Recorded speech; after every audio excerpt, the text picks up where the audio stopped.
Hello students, तो कैसे हैं आप लोग। आइए हमारे चैनल में आप लोगों का स्वागत है। चलिए हम लोग ग्रुप डिस्कशन देखते हैं अपने पोएम द स्लीपिंग पॉटर का ग्रामर सेक्शन। तो पहला है ग्रुप डिस्कशन में आपका, the potter are the symbols of hard work, all human beings are potters on this earth. तो इस पर डिस्कस करना है आपको कि पॉटर्स जो होते हैं यानी कूली जो होते हैं वह हार्ड वर्क के सिम्बल्स हैं, और जितने भी ह्यूमन बींग्स हैं वो सब इस पृथ्वी पर एक पॉटर के समान है। इस पर आपको डिस्कस करना है। Composition, write a letter to your mother explaining how labour never goes in vain. इस पर आपको अपनी माँ को एक पत्र लिखना है। वर्ड डिक्शनरी है, right the meaning of the words given below. Rule का लॉ, रेगुलेशन, डायरेक्शन यानी नियम कानून दिशा निर्देशन। अंडर का बिलो यानी नीचे। एलिगेज कैरियर यानी कि पोर्टर कूली, कंसिस्टिंग ऑफ टू पेयर यानी कि जोड़ा। कर्स इवल यानी कि शाप देना। स्पॉट प्लेस या स्टेन यानी स्थान और दाग। Right the antonyms for each of the following words.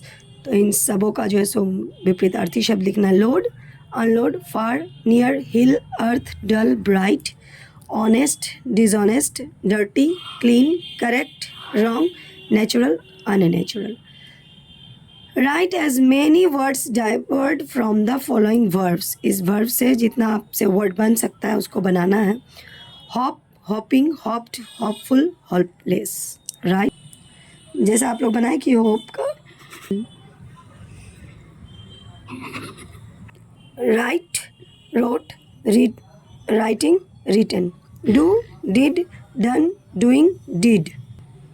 Help, helped, helping, helpful. Jump, jumped, jumping, long jump, high jump.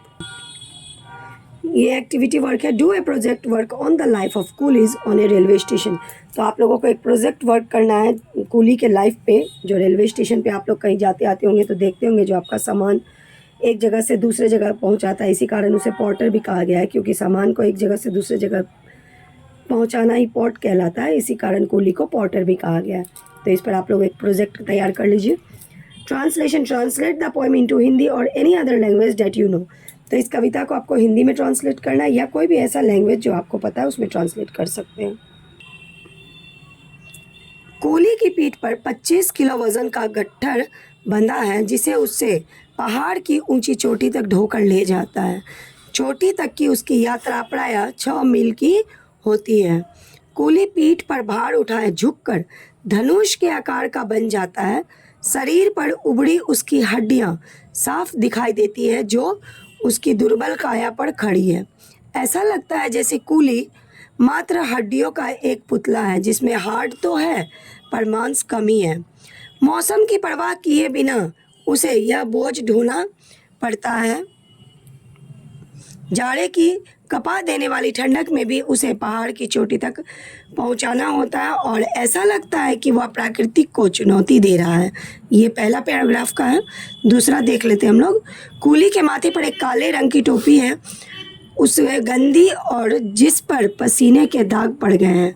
उसकी शरीर को पिस्सुओं ने अपना घर बना लिया है और जूं तथा मक्खियाँ की यह शरण स्थली बनी हुई है। उसके बदन से गंधक मिश्रित तेज गंध निकलती रहती है, पर मंद बुद्धि का वह मानव साहसी है। उसके अंदर अदम्य शक्ति है। तीसरा देख लेते हैं। चढ़ाई के क्रम में उसकी सांस फूलने लगती है और कभी कभी अत्यधिक पसीना निकलने के कारण वह हाँफने लगता है। उसके मुंह एक श्रम घोष ध्वनि निकलती है। कूली यहाँ श्रम कर रहा है, श्रम मतलब मेहनत होता है, और वहाँ उस पहाड़ की ऊंची चोटी के किनारे खड़ी उसकी झोपड़ी में उसका बेटा ठंड से कांप रहा होता है। वह भूखा है और उसकी माँ जंगल में अंगूर की लता की खोज में निकलती है ताकि वह बेटा की भूख मिटा सके। कुछ कटीले झाड़ियाँ भी वह एकत्रित करेगी ताकि वह उससे ईंधन का काम ले सके, यानी कि जलावन का काम ले सके। यह कविता का अंतिम छंद है। अगले अंतिम छंद में कवि कहता है कि कूली ने प्राकृतिक को जीत लिया है। मानव और प्रकृति के संघर्ष में वह एक विजेता के रूप में खुले आकाश के नीचे अनगिनत तारों के बीच रात की चादर ओढ़े सो रहा है। थकान उसे गहरी नींद में सुला देती है। ऐसा लगता है कि वह निद्र के एक बड़े साम्राज्य पर राज कर रहा है और एक शासक की तरह वह उसका उपयोग करता है, आनंद में लीन है। तो जब आप अत्यधिक काम करेंगे, ज़्यादा से ज़्यादा थक जाते हैं, तो हमारी नींद जो होती है ना बहुत ही गहरी आती है, हमें कुछ पता नहीं चलता, एकदम उसी प्रकार हम सोते हैं जैसे कि यह कूली सो रहा है, जैसे लग रहा है कि नींद पे हम लोग अपना राज जमाए हुए हैं। तो चलिए बच्चों, अगर आप लोगों को कविता और उसका क्वेश्चन आंसर समझ में आ रहा है तो प्लीज़ कमेंट करके बताइए, या कहीं कोई दिक्कत आ रही है तो वो भी बता सकते हैं, उसका आप लोगों को जवाब मिलेगा। और एग्ज़ाम का कम समय है, फिर एक बार बोल रही हूँ, तो आप लोग वीडियो को देखिए, लाइक कीजिए, शेयर कीजिए और मेरे चैनल को सब्सक्राइब कीजिए। Thank you.